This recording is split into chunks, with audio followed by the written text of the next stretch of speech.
जय श्री ओम नमः। मंगलम भगवान वीरो मंगलम गौतम वड़ी मंगलम कुंदाध्य जैन मंगलम सर्व मंगल मांगल्यम सर्व कल्याण प्रधानम सर्वधर्माणां जैनम जय मंगलमय मंगल करण वीतराग विज्ञान नमः ताई जाते वही अरिहंताद करी मंगल करियो महाग्रंथ करण के काज याते मिले समाज सब आवे प्रशांत मत गंभीरम विश्वविद्याकुल भव्य की श्रेणुम जिया सीमत सर्वदिशा।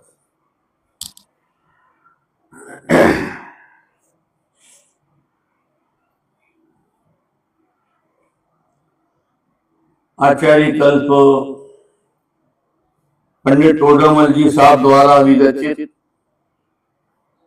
मोक्ष मार्ग प्रकाशक नामक ग्रंथ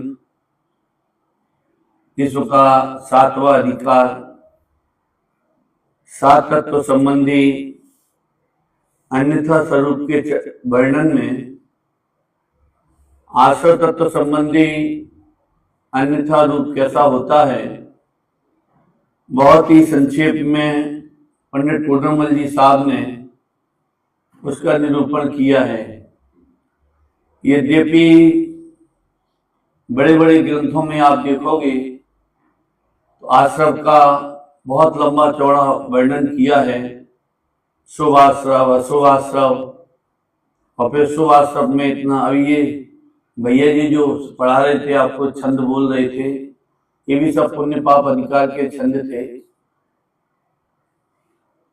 कल प्रारंभ में इसकी थोड़ी सी एक चर्चा की थी कि आश्रव तत्व में सबसे बड़ी गड़बड़ी क्या होती है कि हम उसमें भेद डाल देते हैं। बस ये जो भेद है ये सबसे बड़ी विपरीतता मोक्ष मार्ग में, ध्यान रखना, मोक्ष मार्ग में इसमें भेद डालना ये सबसे बड़ी विपरीतता है। क्यों कि जहां आश्रम में भेद डाला तो फिर वो तुमको नरक अलग दिखेगा और स्वर्ग अलग दिखेगा। नरक के तिल तिल करे दे के खंड अलग दिखाई देंगे और स्वर्गों की देवांगनाएं और उनका रत्नों का विमान, वो नंदन वन और फिर वहां की रंगलियां और वो सब भोग विलासता तुम्हें अलग, उन दोनों में बहुत फर्क दिखाई देगा। और मोक्ष मार्ग में आश्रव को आश्रव के तरीके से अगर अनुभव करोगे और नरक और स्वर्ग का भेद न करके एक शब्द में अगर कहें तो हम केवल संसार कह देवे, ये संसार बंध का कारण है, तो वो जो विपरीतता है वो खत्म होती है। ये बात हमने क्यों कही? क्योंकि टोडरमल जी साहब ने प्रारंभ ही उन्होंने यहां से किया कि वो एक भाव को भला जानता है और एक भाव को बुरा जानता है। अब भला और बुरा इन दोनों के उन्होंने दूसरे अर्थ में लिया कि एक को हेय जानता है, एक को उपादेय जानता है। अशुभ भाव को हेय जानता है, अशुभ भाव को उपादेय जानता है। जबकि जो भाव संसार का कारण हो, चतुर्गति भ्रमण का कारण हो, देखो संसार हेय है, चतुर्गति में अनंत दुख है, अपन कितनी भी गालियां देते रहे किसी को कोई फर्क नहीं पड़ता और किसी के माथे जू भी नहीं रेंगती रत्ती भर। और जब भेद करते हैं और उसी जो आश्रम का निषेध करोगे तो किसी को फर्क नहीं पड़ेगा, परंतु जब उसका भेद करके शुभ भाव को जब हेय कहते हैं और शुभ भाव को बंध का कारण कहते हैं तो झगड़े खड़े हो जाते हैं। तो मेरी तो यही बात समझ में नहीं आती है कि जब आश्रव दुखकार घनेरे ये पंक्ति जब बोलते हैं तो तुम्हें तकलीफ नहीं होती, और जब हम व्रतशील संयम जप तप दान भक्ति ये जो शुभ भाव है ये संसार के कारण है, ये परंपरा से अनादि संसार में रुलाने वाले हैं, ये सब कहते हैं तो फिर तकलीफ बड़ी होती है। और ये बात भूल जाते, आज सुबह भी कितना चला था ये व्रतादि करना कि नहीं करना गुरुदेव के प्रवचन में, तो उसकी 3-4 विद्वानों ने मीमांसा भी की, सब ये अच्छा ये बुरा है, धूप में खड़ा रहना बुरा है और छाया में खड़ा रहना ये अच्छा है। ये सब सारी मीमांसा सुबह भी खूब चली थी और यही प्रकरण यहाँ पे चल रहा है। जब इसका पहला ग्राफ पहला वाला प्रथम पैराग्राफ अपन ने पढ़ा था तो फिर से अपन इसको पढ़ते हैं कि तथा आश्रम तत्व में हिंसा आदि रूप पाप आश्रम है उन्हें हेय जानता है, अहिंसा आदि रूप पुण्याश्रम है उन्हें उपादेय मानता है। अभी इसमें एक बात ये और सोचने लायक है कि हिंसा, झूठ, चोरी, कुशील और परिग्रह, इसे जैन दर्शन में ही बुरा नहीं जानते हैं, इसे अन्य दर्शनों में भी बुरा जानते हैं। हिंसा कौन से दर्शन में भला जानते हैं? झूठ बोलना, चोरी करना, कुशील सेवन करना, परिग्रह संग्रह करना, इसे अपन कौन से दर्शन इसको भला कहता है? सब लोग इसको बुराई कहते हैं। अब एक बार मैंने बहुत पहले, शायद यह कभी बताई हो नहीं बताई हो, सन 95-96 में मैं पहली बार हिम्मतनगर गया था पोषण पर्व में। ये ज्यादा हो सकता वो भी सुन रहे हो, तो उस समय रजनी भाई प्रवचन नहीं करते थे। तो अच्छा, वो उनका परिवार का लालचंद भाई का कॉन्टेक्ट बहुत नजदीकी था, मीठालाल जी का। तो मैंने उनसे पूछा कि कभी आपने लालचंद भाई से, मोदी जी से ये पूछा कि गुरुदेव ने, अब ज्यादा लोगों से संपर्क था नहीं, और गुजरात में भी तब मैं इतना आया नहीं था, क्योंकि 92 में तो मैंने जयपुर से निकला था बाहर। तो कि गुरुदेव ने या लालचंद भाई जो भी हैं, इन लोगों, सब लोग ये स्वभाव को इतना हेय कहते हैं, अशुभ के बारे में तो कोई बोलते ही नहीं है। तो उन्होंने कहा कि यही प्रश्न रजनी भाई बोले, यही प्रश्न मैंने लालचंद भाई से किया था। तो उन्होंने कहा कि अशुभ भाव को तो पूरी दुनिया ये कह रही है, उसमें ये कहने में क्या मजा आता है? मतलब जिससे अब हिंसा करना तो पूरी कौन सा देश है? अभी देखो ये 26 मारे गए कश्मीर में मरे, तो इसमें कौन देश नहीं, विश्व के किसी भी देश ने इसकी प्रशंसा की हो तो आप बताओ हमको। वहां कोई हनुमान जी बनकर एक आ जाता और 26 को बचा लेता, क्या कहा? तो सारा विश्व बोलो उसकी प्रशंसा करता कि नहीं करता? अभी हम ये कहें कि मारने वाला बचाने वाला दोनों समान है, तो दोनों मिलकर हमें पीटेंगे कि नहीं पीटेंगे बताओ? तो एक सोचने वाली, आप पढ़ो ना इसमें क्या करोगे, आश्रम तत्व में तुम भेद डालोगे, आश्रम में तुम भेद डालोगे तो अशुभ को तो दुनिया ही, ये खाना पीना कौन भला कहता है इसको? पर इसमें जब ये कहेंगे कि खाना खाने वाला भी बेकार है और खाना छोड़ने वाला भी बेकार है, तो लोगों को लगता है अब धर्म काय मेरा। मैं बहुत छोटा था, 10-12 वर्ष का, भिंड में 84 में शिविर लगा था, ये प्रशिक्षण शिविर। तो शायद अपने जीवन में मैंने पहली बार दादा का प्रवचन सुना था। पता नहीं कोई सब प्रकरण चला रहे होंगे दादा, तो उन्होंने कहा कि पूजा करना धर्म नहीं, ये करना धर्म नहीं। मेरे को सच कहता हूँ 2 दिन नींद नहीं आई। मैंने मैं मंदिर जाता हूँ, ये धर्म नहीं है, ये धर्म नहीं, तो धर्म किसका नाम है? और आत्मा वगैरह तो नाम जानता ही नहीं था। वितरागता क्या होती है, वेद विज्ञान क्या है, तत्व ज्ञान क्या है। तो कम से कम 2 दिन तक मैं यही सोचता था कि मंदिर जाना धर्म नहीं है तो लोग मंदिर खाए को जाते हैं, उपवास करना धर्म नहीं है तो मम्मी अष्टमी चतुर्दशी को उपवास करती काय को है। क्या कहा? आलू खाना, मतलब आलू का त्याग कर देना, ये धर्म नहीं है तो लोग आलू छूते काय को है। इतनी बढ़िया आलू की सब्जी बनती है, चाट पकौड़े बनते हैं। तो मतलब कहने का अर्थ ये है कि मैं ही नहीं, आज भी आप बाहर देखो, धर्म के नाम पर बोलो क्या क्या चल रहा है और अधर्म के नाम पर क्या क्या चल रहा है। तो ये तो मैं उसका कर रहा हूं कि आश्रम में भेद डालना, ये वीतरागता में ये सबसे बड़ा, आप ये समझो कि गलत हो जाता है कि जिन्हें वीतराग दशा, नीचे कहेंगे, जिन्हें वीतराग दशा प्रकट करना है उन्हें आश्रय भाव में भेद नहीं डालना चाहिए। क्यों? ये दोनों ही संसार के कारण है। अब लोहे की बेड़ी हो तो क्या, और सोने की बेड़ी हो तो क्या? अब बेड़ी तो बेड़ी है। अब बेड़ी ये उन्होंने ही थोड़ी, आचार्य कुंदकुंद स्वामी ने और कवियों ने, इन्होंने उन्होंने सबने बेड़ी लिखी है। अब वो एक बात अलग है कि ये एक अच्छी सी बेड़ी हो गई, ये खराब सी बेड़ी हो गई। अभी देखो बंधन कितने प्रकार का, मैं एक आपको बताऊं। एक तो मैं आपसे एक कह दूं भाई साहब, आपके ऊपर पाबंदी लगी है कि आप 10 दिन तक इस कमरे के बाहर नहीं जाओगे। एक बोलता ना टाटा कौन सा कानून लागू हो जाता है कि आप कितने समय तक बंबई में वापस नहीं, कोई अपराधी हो तो उसे बंबई के बाहर कर दिया जाता है, क्या वे बंबई में प्रवेश नहीं करोगे, ऐसा भी कानून है। एक बार क्या हुआ, श्री कृष्ण के जो पिताजी थे, क्या नाम था, वासुदेव। तो वासुदेव अपने महल में थे, बहुत सुंदर थे। तो जब भी वे नगर में निकलते थे तो नगर में निकलते थे तो नगर की जो स्त्रियां होती थी वो मोहित हो जाती थी उनके ऊपर।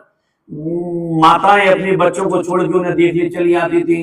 पनघट पे जो स्त्रियां पानी भरती थी वो वहां घड़े छोड़ के उनको देखने चले, उन्हें मालूम पड़ जाए कि वासुदेव निकल रहे, यहाँ से राजकुमार निकल रहे, तो बड़ा गड़बड़ हो गई। तो पूरे नगर में तो तहलका जैसा मचा। तो वहां के जो पुरुष थे उन्होंने जाके समुद्र विजय से या उनके पिताजी से कहा कि आप, समुद्र विजय इनके बड़े भाई थे, सबसे बड़े थे, और वासुदेव सबसे छोटे थे। कहा कि साहब ये तो गड़बड़ है, ये वासुदेव आपके छोटे भाई ये जब नगर में निकलते हैं और इनकी सुंदरता देखकर नगर की व्यवस्था बिगड़ जाती है। तो उन्होंने कहा कि अब क्या करें। उन्होंने क्या कहा अपने भाई से कि इतना सुंदर तुम्हारा शरीर है, तुम धूप पे निकल जाते हो, कुमला जाते हो, थक जाते हो, यही क्या कमी है, यही घूमो फिरो मतलब, और बाहर मत जाओ। तो बेचारे बोले थे उस समय, उन्होंने कहा ठीक है नहीं जाएंगे। अब इसे क्या बोलते हैं, नजर बंधन। नजर बंधन। अभी हमें ये बताओ वो बंधन में है क्या नहीं है। और द्वारपाल से कह दिया कि ये नगर के बाहर नहीं जा पाए। और जिस दिन उनको वासुदेव को मालूम पड़ा, रात को खिड़की से कूद कर भाग गए और सैकड़ों वर्षों तक बाहर भटक, अपने उस नगर में नहीं, द्वारका में नहीं, और दुनिया में साथ सभी जगह घूमते फिरे। वहां उन्होंने 100 से लगभग शादियां की। बाद में वो इतनी शादियां करके वापस लौट के आए थे वो। तो मेरे कहने का तात्पर्य है कि नजर बंद है, ये भी बोलो बंधन है क्या नहीं। अपन लोग यहाँ बैठे हैं, बोलो सब बंधे हैं क्या नहीं बंधे हैं। तन कारागृह बनिता बेड़ी, कौन सी बेड़ी पड़ी है अभी। अब बनिता बेड़ी भले ही आंखों इससे नहीं दिखाई देती हो, और बोलो सबके अभिप्राय में वो बेड़ी पड़ी है कि नहीं पड़ी है। आप 4 कदम चल बिना पूछ के चल के दिखाओ तो हम जाने। 17 आवाजें निकलती हैं, कहां जा रही हो, कब तक आओगे, जल्दी लौट के आ जाना। अब ये जो आवाजें हैं ये बेड़ी की आवाज नहीं है तो काय की आवाज है। मुझे बताओ, ये भी आखिर एक जाति का बंधन है कि नहीं है। ये राग का बंधन है, ये मोह का बंधन है। अब पद्म पुराण में तो एक स्थान पर ऐसा लिखा गजब का रविशरण स्वामी ने कि हृदय के ऊपर बहुत बड़ी शिला बांधकर समुद्र तिरा जा सकता है, परंतु राग के बंधन से बंधे हुए को एक कदम आगे बढ़ना मुश्किल है। अब बोलो मतलब हृदय पे बड़ा पत्थर बांध के समुद्र तिर जाओगे और राग का बंधन होगा तो आप तिर नहीं पाओगे। वही वही वही वही भटकते रहोगे, वही वही भटकते रहोगे। तो यहां पर ये क्या कहते देखो, तथा आश्रव तत्व में जो हिंसा आदि रूप पाप आश्रव है उन्हें हेय जानता है, अहिंसा आदि रूप पुण्याश्रव है उन्हें उपादेय मानता है, परंतु ये दोनों ही कर्म बंध के कारण है। अब ये दोनों कर्म बंध किन्हें दिखेगा, किन्हें दिखेगा, जिन्हें भगवान अनंत सुखी दिखेंगे उन्हें स्वभाव भी बंध दिखेगा। अब ये बात अलग है कि एक को आकुलता तीव्र है और एक को आकुलता मंद है। तो वो आकुलता तो आकुलता है भाई साहब, तीव्र हो गए या वो मंद हो गए। देखो इनमें उपादेयपना मानना वही मिथ्या दृष्टि है, वही समय सार के बंद अधिकार में कहा है। देखो सहारा तो समझाने के लिए टोडरमल जी साहब को भी कुंद कुंद का लेना पड़ा। ये रेफरेंस क्यों देते हैं कि हमें मालूम है कि तुम हमारी बात नहीं मानोगे। जब हम ये कहेंगे कि ये कुंद कुंद ने कही है तो तुमको 17 बार माननी पड़ेगी। बहुत से ऐसे भी होते हैं हम कुंद कुंद को भी नहीं मानते, तो फिर कुंद कुंद को भी ये कहना पड़ा आचार्य को ये भगवान ने कहा है, अब मानोगे कि नहीं मानोगे। जैसे पुण्यपाप अधिकार की गाथा आती है ना 150 नंबर की, रक्तो बंदति कम्मम जीवो विराग संपत्तो ऐसो जड़ो विदेशो तम्मा कम्मेशु महारज। रक्तो बंदति कम्मम, राग से जीव बंधता है, वैराग से जीव छूटता है। ऐसो जड़ो विदेशो, ये तो जिनेंद्र परमात्मा का उपदेश। इसलिए कर्मों में राग मत करो। तो अब कर्मों में राग नहीं करो। अब वहां कर्म माने क्या, शुभ कर्म और अशुभ कर्म। एक कर्म में राग नहीं करो माने उनमें मिथ्यात्व मत करो, उनमें उपादेयपना मत मानो, भाई इसका नाम है कर्म में राग मत करो। तो यहाँ पर ये क्या कहते हैं, अधो बंद अधिकार में क्या लिखा है, सुप्रसिद्ध श्लोक की पंक्तियां हैं ये कि सर्व जीवों के जीवन मरण सुख दुख अपने कर्म के निमित्त से होते हैं। जहां अन्य जीव के इन कार्यों का कर्ता हो, वही मिथ्या अध्यवसाय बंध का कारण है। वहां अन्य जीवों को जिलाने का अथवा सुखी करने का अध्यवसाय हो, वह तो पुण्य बंध का कारण है, और मारने का अथवा दुखी करने का अध्यवसाय है, वह पाप बंध का कारण है। कल भी इसकी चर्चा की थी कि पूरी दुनिया केवल सबसे ज्यादा अगर किसी में फंसी है तो वो मारने बचाने में भी नहीं फंसी है। सबसे ज्यादा दुनिया जगत फंसा है तो सुखी दुखी करने में। जैसे कोई पैसा कमाता है तो उसको पता है, क्या पता है कि हमारे पास इतना है, हम ऐसे 3 जन्म ले ले में और तो भी खत्म नहीं होगा, और फिर भी कमाता है। तो उससे पूछो काय को कमाती हो इतना, तो कहते बच्चों के लिए। अच्छा जी बताओ, तुम्हारे बच्चे कितना भोग लेंगे, कितना, मतलब तुम कितना संग्रह कर लोगे कि तुम्हें संतुष्टि मिल जाएगी। अरे ये अंदर में संग्रह करने की जो बुद्धि है ये भी अनादिकाल से पड़ी है, और तृष्णा का देखो जीवन पूरा हो जाएगा पर तृष्णा कभी पूरी नहीं होगी। तृष्णा का कोई अंत नहीं है। जीवन का अंत तो है, जितना आयु क्रम लेके आए, 60 का, 70 का, 80 का, 90 का, 100 का, इसके बाद तो लोग तो वैसे भी बोल देते ये भगवान 80 साल के बाद की जिंदगी नहीं देना, खुचड़ने वाले जीवन नहीं चाहिए। क्यों? भागने वाला जीवन तो तुम्हें अच्छा लगा, तो खुचड़ेगा कौन, ये तो बताओ। वो वृद्धावस्था बहुत बेकार होती है। अरे वो भी तो आखिर एक जीवन का अंग है कि नहीं, आप ये विचार कर। अब सच कहूं, अपन लोग बहुत अच्छे हैं, जीवन में पुण्य पाप पुण्य पाप पुण्य पाप के उदय चलते रहते हैं। महापुरुषों की वृद्धावस्था नहीं आती है। अगर आती होती तो मैं तो ये मानता हूं कि रावण इतनी बड़ी गलती नहीं करता। रावण ने जो मालूम गलती की वो किस उम्र पे की थी, आप कल्पना कर सकते हो? सीता को हरण करने के बाद वो कितने दिन जीवित रहा, ये बताओ।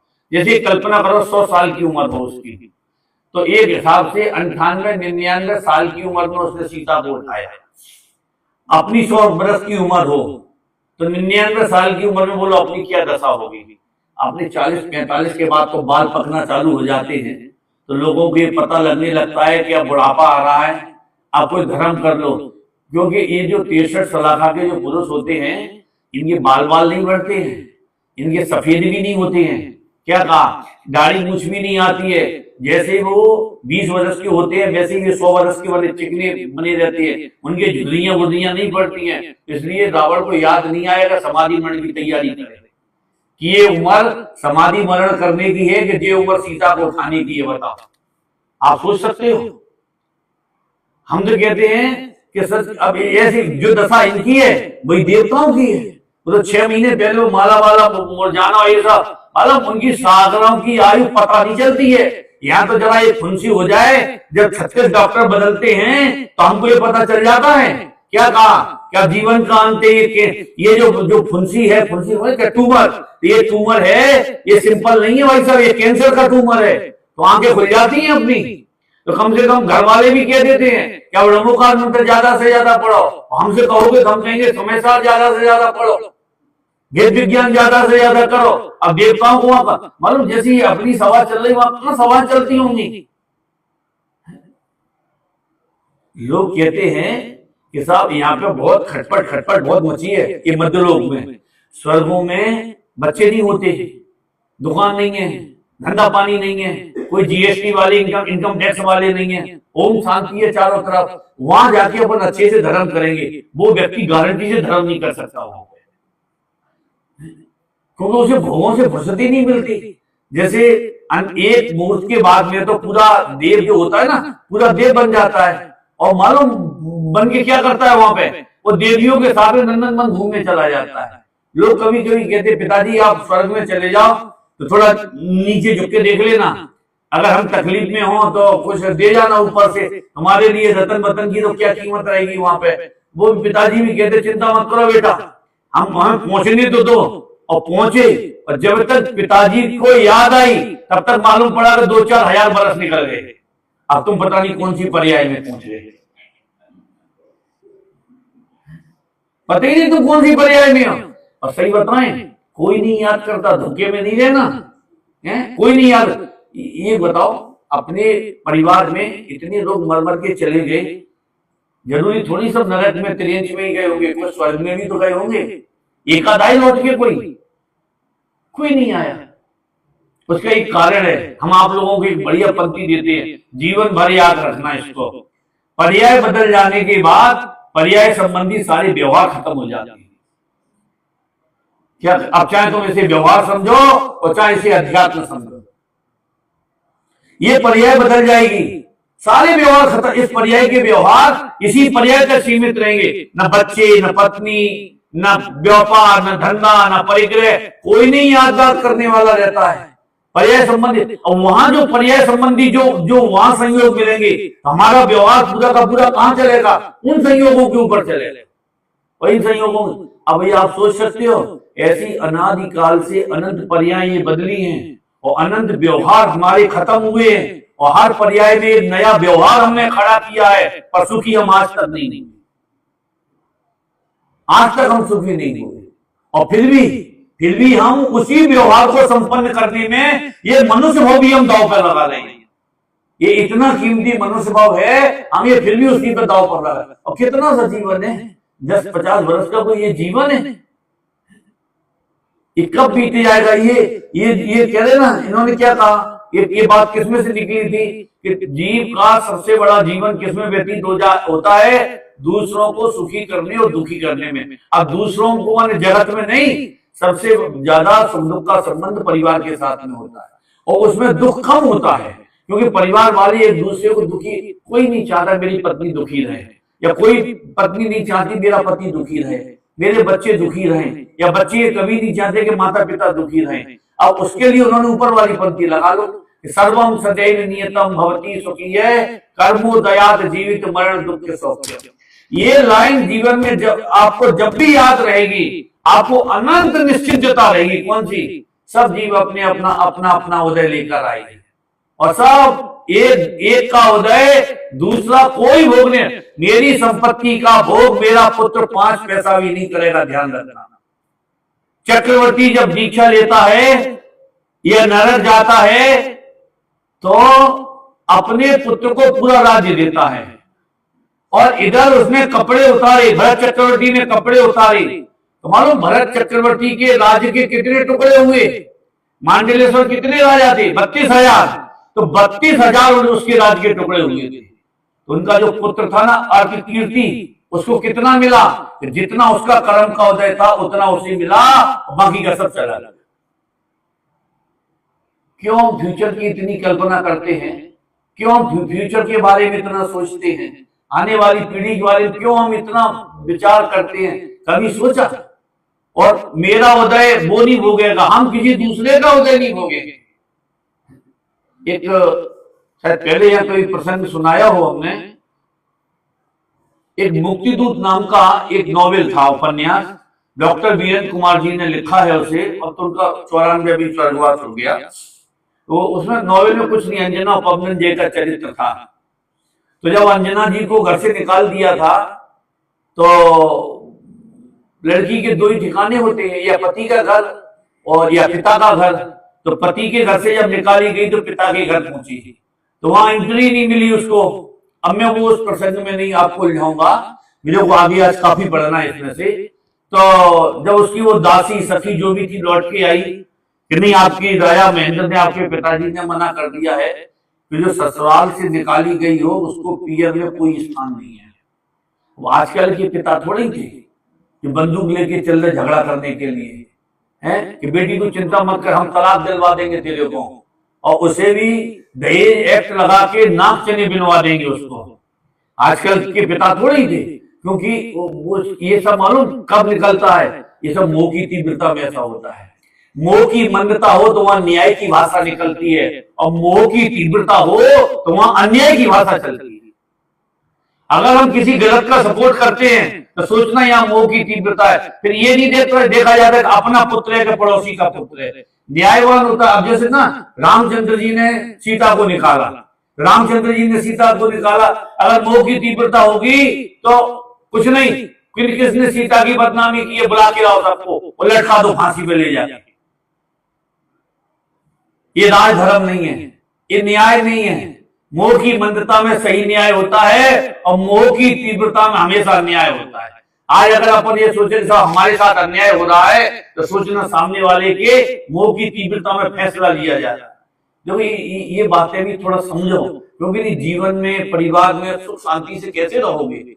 हैं? घर में कले मचा रहेगा, तुम समय सार खोल के बैठ जाओगे तो कुछ पल्ले ही नहीं पड़ेगा, भेजा मुतरेगा ही नहीं। तो वो अंजना से जब ये कहा कि नहीं तुम्हारी यहाँ एंट्री नहीं है राज्य के भीतर, तो फिर सखी ने ये कहा कि अब क्या करोगे, क्योंकि तो उसके पेट में भी ताकत चरिम शरीरी पल रहा था ना, हनुमान जी थे ना गर्भ में, वो प्रेग्नेंट थी ना, तो उन्होंने कहा, तो वहां जो एक शब्द लिखा जिसके लिए मैंने इतनी घटना आपको बताई, उसने कहा ये जो मेरे पेट में जो पल रहा है गर्भ में है, ये अपने जीने लायक कर्म का उदय साथ में लेके आया है, और नहीं लेकर आया है तो इसका मर जाना अच्छा है। मतलब मेरे बचाने से ये नहीं बचेगा। अब बताओ उदय के ऊपर कितना हमें भरोसा होना चाहिए। ये वर्तमान युग हमारे कब जीवन में काम में आता है, कितना भरोसा होना चाहिए कि साहब तुम सुबह से भूखे हो तो अब रोटी मिलेगी कि नहीं? अरे अगर मेरे उदय में होगी तो रोटियां, गुरुदेव नहीं बोलते थे ये शरीर को चलना होगा, क्या कहा? तो रोटियां मिलेंगी। जब लोगों ने कहा रोटी कहां खाओगे, कहां खाएंगे? अगर ये देह को चलना होगा तो रोटियां आगे आगे चलेंगी। आप सोच सकते हो। और नहीं अगर उदय में होगा तो नहीं होगा तो आदिनाथ को भी 6 महीने तक नहीं मिली थी, काय वो घबरा रहे थे। ये परंतु रोटियों के लिए हम सिद्धांत नहीं बदलेंगे, रोटियों के लिए हम सिद्धांत नहीं बदलेंगे, रोटियों के लिए हम श्रद्धा नहीं बदलेंगे। मालूम तत्व निर्णय किसे कहते हैं? जो हर परिस्थिति का जीव शांति से समाधान निकाल सके, हर परिस्थिति में उसका नाम तत्व निर्णय है। जो परिस्थितियों के आगे झुक जाए, विचलित हो जाए, वो तत्व निर्णय नहीं है, वो तो एक समझौता हो जाता है जीवन में। हमारा ये जन्म समझौते के लिए हमको नहीं मिला। क्या कहा? परिस्थितियां तो आएंगी जाएंगी, उदय तो आएंगे जाएंगे, इसमें क्या फर्क पड़ता है? और देखो क्षेत्र बदलने से उदय नहीं बदलते, ये बात ध्यान रखना। क्या कहा? क्षेत्र बदलने से उदय नहीं बदलता, काल बदलने से उदय नहीं बदलता, परंतु कभी कभी परिणाम बदलने से उदय बदल जाता है। परिणाम योग में है ना क्या, आकर्षण उत्कर्षण संक्रमण ये चलता है ना, तो इसमें कभी कभी उदय बदल जाते हैं। हम ये सोचे साहब यहाँ देवलाली बहुत तकलीफ है, गर्मी बहुत है, अब की बार उन्होंने हमको एसी वाला कमरा नहीं दिया, वापस चलो बम्बई चलो। ये जरूरी है कि बम्बई में जाओगे तो तुम्हें एसी वाला कमरा मिल ही जाएगा, लाइट खराब हो जाए या वहां कोई घटना घट जाए, अगर तेरे भाग्य में ठंडी हवा नहीं है तो नहीं है, तो कहीं भी चला जाए। वो गए थे ना, 26 लोग वो कश्मीर में ठंडकी लेने तो गए थे, और काय को गए थे? आप सोच सकते हो। क्योंकि जो कर्म का उदय है वो जीव के आत्म प्रदेशों के साथ में एक क्षेत्र अवगाह में बना है, तो जहां जहां जीव जाएगा तो बोलो वो उदय साथ साथ जाएगा कि नहीं जाएगा है? और ऐसा नहीं होता कि उदय चले और उसके अनुकूल प्रतिकूल सहयोग नहीं मिले, ऐसा नहीं होता। क्या कहा? ये तो रील पिक्चर की रील है, जैसे जैसे उदय बदलता जाएगा तदनुरूप सहयोग भी बदलते जाएंगे। एक पल में अनंत प्रतिकूलताएं दूसरे पल में अनंत अनुकूलताएं में बदल जाएगा। क्या कह सकते हो? तो इसलिए यहाँ जो बात हमने अभी आपसे कही ना, कौन सी? ये संयोगों वाली। सबसे ज्यादा सुख दुख का जो संबंध है वो भी सुखी करने का। कभी कभी लोग कहते हैं भैया हमने दूसरों को सुखी करने में पूरा जीवन निकाल दिया, पर हम सामने वाले को सुखी नहीं कर पाए। तुम कैसे सुखी कर लोगे? और दूसरों से सुख मिलता ही कब है, तो बताओ कब, कौन से संयोग से सुख मिलता है? क्योंकि सामने वाले की इच्छाएं अनंत हैं। आप एक इच्छा की पूर्ति कर दोगे, 70 इच्छाएं उसकी सामने खड़ी हैं। इन्होंने लिखा ना आत्मानुशासन में, गुणभद्र स्वामी ने एक श्लोक लिखा है कि ये संसार घटी यंत्र का शब्द का प्रयोग किया है। घटी यंत्र माने कि एक प्रतिकूलता जाती है 100 प्रतिकूलताएं खड़ी हो जाती है। आज समय सच कहते हैं, अगर तत्व हमारे हृदय में है तो आज प्रतिकूलता दूर करने का उद्यम मत करो। प्रतिकूलता हम अपने से भिन्न है, ये श्रद्धांजलि करो। प्रतिकूलता तो तुम दूर कर ही नहीं सकते। क्यों नहीं कर सकते? तो उदय बदलेगा तो प्रतिकूलता दूर होगी। और टोडरमल जी साहब ने चौथे अधिकार में लिखा है कि उदय है वो तो दिखाई देता नहीं है, उदय में संयोग है, उनसे झगड़ा करने से कोई मतलब निकलता नहीं है। तो आखिर करे तो जीव करे क्या? कुछ नहीं करे, पर शांति रखे। तो देखो क्या कहते हैं यहाँ कि सर्व जीवों के जीवन मरण शब्दों का अपने कर्म के निमित्त से होते हैं। जहां अन्य जीव के इन कार्यों का करता हो, वही मिथ्या व्यवसाय बंध का कारण है। वहां अन्य जीवों को जलाने का अथवा सुखी करने का अध्यवसाय हो, वह तो पुण्य बंध का कारण है। और मारने अथवा दुखी करने का अध्यवसाय हो, वह पाप बंध का कारण है। यहाँ आश्रम में जो भेद डाला था वो अभेद की ओर ले जा रहे। अब देखो आगे, इस प्रकार अहिंसा व्रत सत्यादि तो पुण्य बंध के कारण है, और हिंसा व्रत असत्यादि पाप बंध के कारण है। ये सर्व मिथ्या व्यवसाय हैं। ये पंक्ति बहुत खतरनाक है। ये जो वत शब्द का प्रयोग किया है ना, वत माने समान। वो ये कह रहे हैं कि जैसे हिंसा वैसे ही अहिंसा, इनमें कोई अंतर नहीं है। ये पंक्ति बोलो जगत के हृदय में कैसे उतार सकते हैं? जिन्होंने समय सार नहीं पढ़ा हो, प्रवचन सार नहीं पढ़ा हो, और केवल थोड़ा सा स्थूल रूप से चढ़ना नहीं पड़ा हो, और उनको ये पंक्ति उनके गले कैसे कि अहिंसा आदिक भी हिंसा आदिक के साथ। ये मूल 3 गाथाएं हैं ये बंद अधिकार की। ये कुंदकुल स्वामी की मूल गाथाएं हैं। ये 3 गाथाएं बंद अधिकार में कि हिंसा अहिंसा को भी तुम हिंसा के समान। अब किसी से कहो, जैसे अभी वो भैया बोल रहे थे ना, वो छंद पढ़ के सुना रहे थे कि वो कारण भेद और स्वरूप भेद और वो कड़वे का मिठास का वो सब दृष्टांत चल रहा था ना अभी पुण्य पाप अधिकार में। अब इन दोनों को कैसे समान तुम बता सकते हो? एक हिंसा करे, एक अहिंसा करे, एक झूठ बोले, एक सत्य बोले, एक चोरी करे, एक चौर्यानुव्रत अंगीकार करे, एक कुशील सेवन करे, एक ब्रह्मचर्यानुव्रत अंगीकार करे। कैसे सा? एक अपरिग्रह की रास्ता पे चले और एक अनाप शनाप रुपया पैसा इकट्ठा करे। ये दोनों ही समान है। अब उसके पीछे अगर ये दृढ़ता से तुम लगाना भूल गई, कौन सा? साहब ये दोनों ही संसार बंध के कारण है। अगर इसमें ढिलास रही तो फिर गड़बड़ हो जाएगी। मूल चीज चाहे टोडरमल जी साहब हो, चाहे कुंद स्वामी हो, ये तुम्हें ये स्वर्ग नहीं भेजना चाहते। सच्ची बात तो ये है, तुम्हें स्वर्ग नहीं भेजना, तुम्हें नरक भेजना चाहते कि पागल हो, वे तुम्हें मोक्ष भेजना चाहते। ये तुम्हें स्वर्ग नहीं भेजना चाहते। क्यों? अगर हम स्वर्ग चले जाएंगे तो कुंद देव के कौन से पेट में दर्द होने लगेगा बताओ? अरे नहीं, वे क्यों? वे जानते हैं कि 2000 सागर के लिए तुम जो निवृत्त से निकले हो, तो 12 से 60 सागर तो तुम ऑटोमेटिक स्वर्ग में चले जाओगे। तुम पुण्य करो नहीं करो, कम करो ज्यादा करो, क्योंकि ये तो फिक्स है ना। 7 से 40 और 12 से 60, इतने नरक के इतने स्वर्ग के। और जो सादिक में है उसमें वो ट्रेन जो मनुष्य फंस जाती है तुम्हारे जाकर, तो इतने सागर तो तुम्हें ऑटोमेटिक मिलना ही मिलना है वहां पे।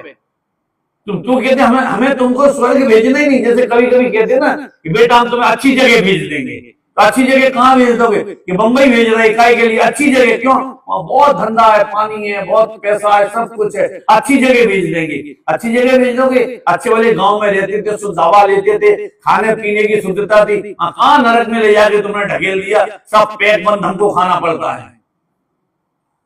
पैक बंद समझते हो? ये मसाले तो पैक, आटा तो पैक, दालें तो पैक, और तुम्हारा वो अटरम सटरम लिक्विड जो भी खटपट खाते पीते सब पैक। उस किसी को मालूम उसमें वो 2 साल पहले का वो पैक किया रखा गया हो, उस पे एक्सपायरी डेट डाल दी 10 साल पुरानी और आगे की डाल दी, और तुम्हें ये लगता है कि अभी बिल्कुल सूद का निकल के आया है, मेरे लिए जैसे बनाया है। आप कल्पना कर सकते इन सब चीजों का?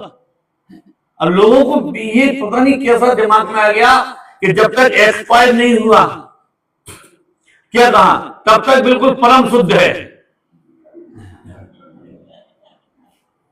अभी हमने तो एक जगह ऐसा देखा है हमारे यहाँ भी कि जैसे किसी की एक्सपायरी जैसे 15 दिन की रह गई तो फिर वो एक पे फ्री चला देते, क्या वन गेट वाई फ्री बोलते क्या बोलते हैं। अभी अभी ये तक ये चीज 4 से थी, आज एक पे फ्री क्यों दे रहे, क्यों 15 दिन की एक्सपायरी रह गई, मतलब ये 15 दिन के भीतर इसे खत्म होना है। और जैसे 10 दिन की रह गई या 5 दिन की रह गई तो और छूट दे दी उन्होंने। अभी क्या होता है, जो लेके जाएगा अगर वो जैसे 10 दिन में नहीं खा पाया तो 11वें दिन खाएगा तो खाके मर जाएगा, वो क्या होगा आप कल्पना करके तो देखो। तो लोगों को लगता है जब तक वो एक्सपायरी डेट नहीं आ जाए तब तक तो परम शुद्ध है और बाकी उसके बाद अशुद्ध है। अरे हम तो ये कहते हैं उसे छूना ही अशुद्धता है, तुम किस शुद्धता की बात करते हो। तभी यहां पर देखो मैं फिर से पढ़ता हूं कि इस प्रकार अहिंसावत सत्यादि तो पुण्य बंध के कारण है और हिंसावत वत माने समान असत्यादि पाप बंध के कारण है। ये सर्व मिथ्या, अब इसमें जो भजन काय पे है मिथ्या द्वसाय वे त्याज्य हैं। इसलिए अब देखना हिंसा आदि वत अहिंसा आदि को भी बंध का कारण जानकर हेय ही कितनी दृढ़ता है, हेय ही मानना है। अहिंसा को देखो, अहिंसा को हिंसा के समान समझना कब, अब ये हेतु भी रखा है उन्होंने, ये बीच का शब्द नहीं उठा, क्या बंध का कारण ही मानना। अब समान मानना इसका अर्थ नहीं ये नहीं लगाना, क्या कहा अब पानी चाहे छान के पिए चाहे पानी बिस्लरी का पिए कोई फर्क नहीं पड़ता, चाहे अनछना पिए चाहे दिन में खावे, अब वो नीचे वाले उसमें लिखी है चाहे दिन में खावे चाहे रात को खावे, चाहे आलू की चिप्स खावे चाहे केला की चिप्स खावे एक समान है, चाहे अंकल चिप्स खावे और चाहे केले की चिप्स खावे, चाहे वो चावल के पापड़ खावे चाहे आलू के पापड़ खावे, सब एक समान है। क्योंकि ये कह रहे ना कि हिंसा आदि को भी अहिंसा आदि को भी हिंसा आदि के समान जाना, अहिंसा आदि को भी हिंसा आदि के समान जाना। देखो नीचे क्या लिखा, हिंसा में मारने की बुद्धि, ये बुद्धि है ये एक खराब शब्द है, मतलब ये सारा खेल इसी पे है।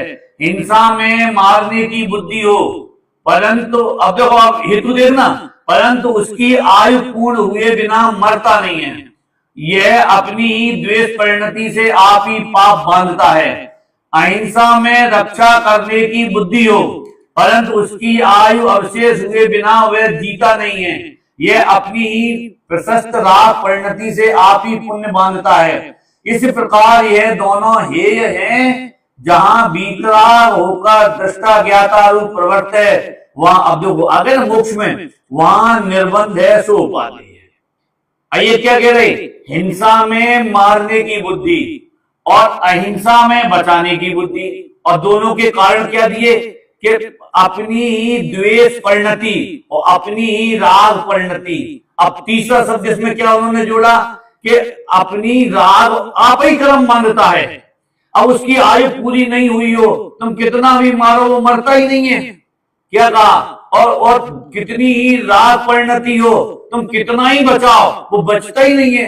कोई पुत्र अपने पिता से बहुत राग करता हो, बड़े बड़े डॉक्टरों को, और डॉक्टर भी खूब उसके परम मित्र हो और उसकी आयु पूरी हो गई हो तब क्या करे बताओ, कोई क्या कर सकता है। ये तो उन्होंने केवल एक हिंसा पे घटाया, ऐसी झूठ पे कि दूसरे का बुरा करने के लिए अपन झूठ बोलते हैं तो उसका बुरा तो उसके पाप कर्म की वजह से होगा, परंतु तो तुम्हारा क्या होगा, तो जो झूठ बोलने का जो तुम्हारा भाव है तुम उस भाव के कारण तुम बंधोगे, तुमने झूठ बोला उसके कारण नहीं बंधोगे, उसका बुरा हुआ इसलिए नहीं बंधोगे तुम कर्मों से, पर जो अंदर में क्या लिखा उन्होंने बुद्धि, जो बुद्धि है उसके कारण तुम बंधोगे। हिंसा में मारने की बुद्धि हो परंतु उसकी आयु पूर्ण हुए बिना मरता नहीं है, यह अपनी द्वेष परिणति से आप ही पाप बांधता है। अहिंसा में रक्षा करने की बुद्धि हो परंतु उसकी आयु अवशेष हुए बिना वह जीता नहीं है, यह अपनी प्रशस्त राह परिणति से आप ही पुण्य बांधता है। इतने बड़े बड़े हार्ट के डॉक्टर क्या कहा और कितना अहम, आज देखो जिस डॉक्टर की प्रसिद्धि बहुत हो जाती है ना तो उसके पास भी मरीज पूछेंगे हार्ट के जिन जिन की आयु अभी लंबी है, तो उसे ये भ्रम हो जाता है सबको हम ही बचा रहे हैं। जैसे बंबई में एक डॉक्टर है, 40 लाख रुपए जिसकी फीस है, जब मैं अभी नाम बताता हूँ, अभी इसका ऑपरेशन हुआ था ना, ये सोनगढ़ में जीतू भाई की लड़की का पूजा का, तो अभी देखो मैं बताता हूँ क्या वो 40, तो बोल गए इसके हाथ से आज तक वो मेरी जब बात हुई ना, जीतू भाई कहाँ मिले थे हमको, शायद इंदौर में 2.5 में मिले थे, तो वो उसके पास मालूम वो ही मरीज जाएगा कौन, कभी जिसकी आयु बाकी है, कि 40 लाख काय को देते हो, कि बुद्धि खराब हो गई इसलिए देते हो। मैं बहुत सच्ची बात बताता हूं आपको। उसके बाद उस डॉक्टर के पास वही जाएंगे कि जिनकी आयु अभी, ये बताओ डॉक्टर हार्ट का ऑपरेशन करता है तो कुछ उसमें आयु का भी इंजेक्शन डालता है क्या?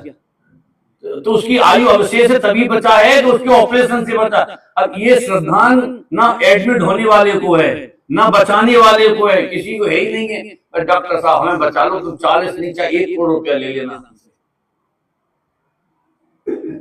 आप सोच सकते हो, मतलब लोग बचना होता है मालूम आपको, तो ऑक्सीजन से ही बचे जाते हैं, और नहीं बचना होता है तो कोई डॉक्टर नहीं बचा सकता। क्या करेगा डॉक्टर, क्या करेगा उसमें? अरे लोग तो बचने वाले बिना डॉक्टर के भी बचे जाते हैं, और आयु पूरी हो जाए तो डॉक्टरों की टीम खड़ी रहे तब भी मर जाती है।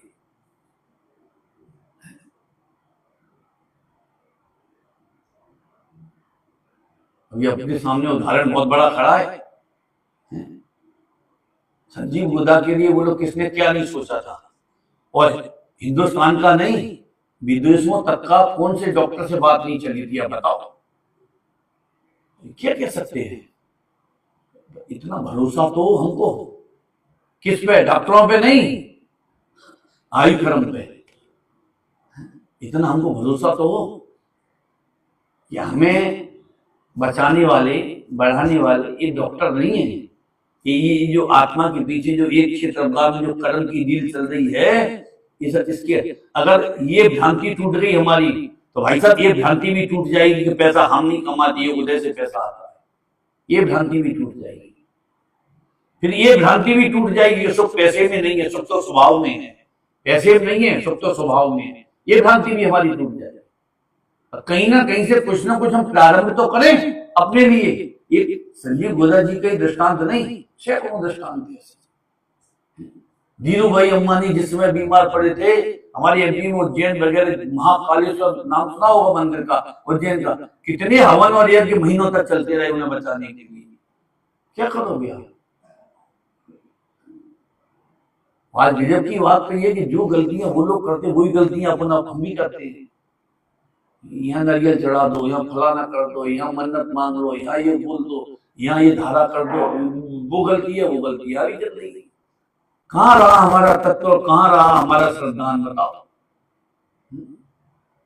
मेरे उदय के अलावा एक उद्गल परमाणु भी विश्व की कोई शक्ति सरकाने वाली नहीं है। ये बात परम सत्य समझना। तो इतनी बात अगर हमारे हृदय में उतर गई तो दुनिया का कौन सा जीव होगा जो हमें और तुम्हें दुखी कर सकता है? इन्होंने लिखा ना नीचे, भीतरा होकर ज्ञाता दृष्टा रूप प्रवृत्त है। भीतरा रूप ज्ञाता दृष्टा रूप प्रवृत्त है, वही निर्बंध दशा है। इसलिए हमने कहा ना कि आचार्य कुंद देव से हम बहुत झगड़ा है हमारा, क्योंकि भी हमको स्वर्ग नहीं जाने दे रहे। हम बहुत कोशिश कर रहे हैं, वो कह रहे हमको स्वर्ग जाने नहीं देंगे। तो महाराज कहाँ जाओगे? हमारे मोक्ष जाना है। मोक्ष जाने वाले स्वर्ग भेजेंगे हम, क्योंकि स्वर्ग की आयु पूरी हो जाएगी तो फिर मर के यो परिवर्तन पूरे किए सम्यक दर्शन बिंदु पाए। क्या कहा? फिर तुम एक इंद्री में जाओगे, फिर तुम पेड़ पौधे बनोगे। हमें वहां नहीं जाना, नहीं जाने देना ना तुमको। हमको तो ये चतुर्गति का जो परिभ्रमण है, ये इस बंधन को काट के हमको तुम ऊपर ले जाना है।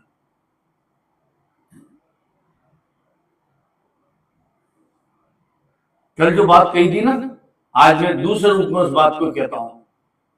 इस जीवन में कुछ मिले ना मिले, बिल्कुल नहीं घबरा, कुछ मिले नहीं मिले, ये सच्ची बात अगर हमारी समझ में आ गई तो तुम ये समझना कि तीनों लोगों का राज्य मिल गया। हम इस पर्याय से सत्यता लेके जावे, समझना बहुत बड़ी निधि मिल गई हमको। जगत का राज्य मिले नहीं मिला कोई फर्क पड़ने वाला नहीं, अनंतोवार राज्य मिला है। कौन से निहाल हो गए, आयु पूरी हुई, संयोग छोड़ के गए, और जो संयोग छोड़ के गए वे आज तक हमको देखने के लिए नहीं।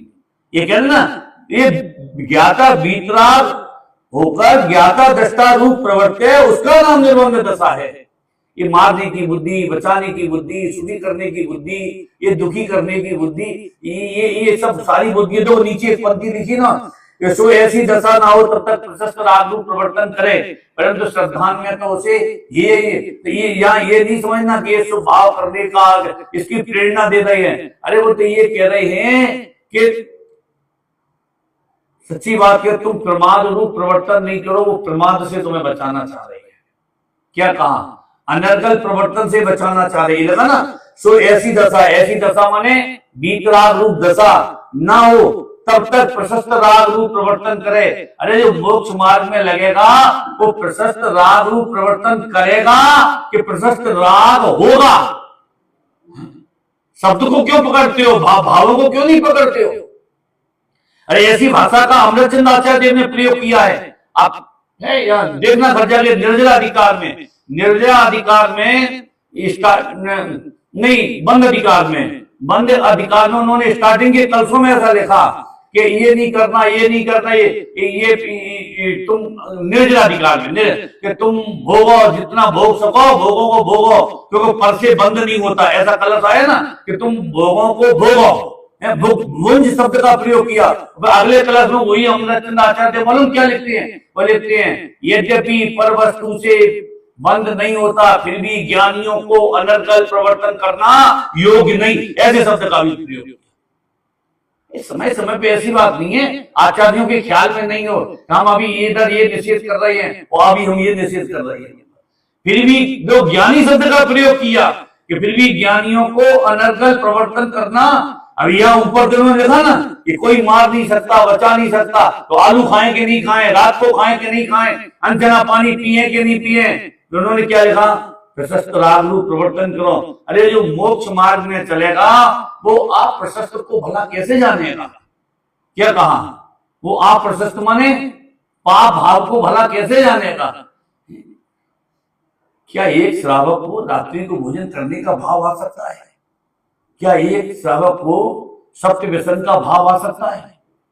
क्या एक श्रावक को दूसरों को तकलीफ पहुंचाने का भाव आ सकता है? अगर आता है तो हम पूछते हैं वो श्रावक कैसा?